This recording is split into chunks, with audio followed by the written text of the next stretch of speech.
கூடுதலாக 200 அம்மா உணவகங்கள் திறக்கப்படும் என்று சென்னை மாநகராட்சி கூட்டத்தில் மேயர் துரைசாமி அறிவித்துள்ளார்.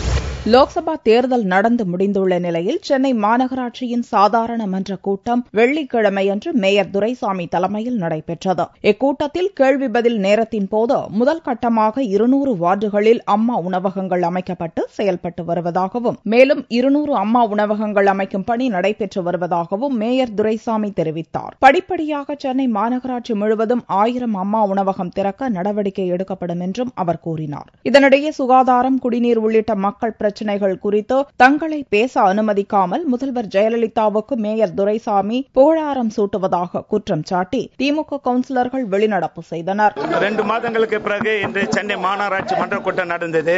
திராவிட முன்னேற்ற கழக உறுப்பினர் அனைவரும் மக்களுடைய பிரச்சனைகள், முக்கியமான பிரச்சனை குடிநீர் பிரச்சனை, சுகாதார சீர்கேடை பற்றி பேசுறதுக்கு வந்திருந்தோம். ஆனா இன்றைய தினம் இருக்கக்கூடிய பொறுப்பில் இருக்கக்கூடிய மேயர் அவர்கள் புகழ் பாடுறதே இது பண்ணி பொதுக்கூட்டம் நடத்துறது போல நடத்திக்கிட்டு இருக்காரு.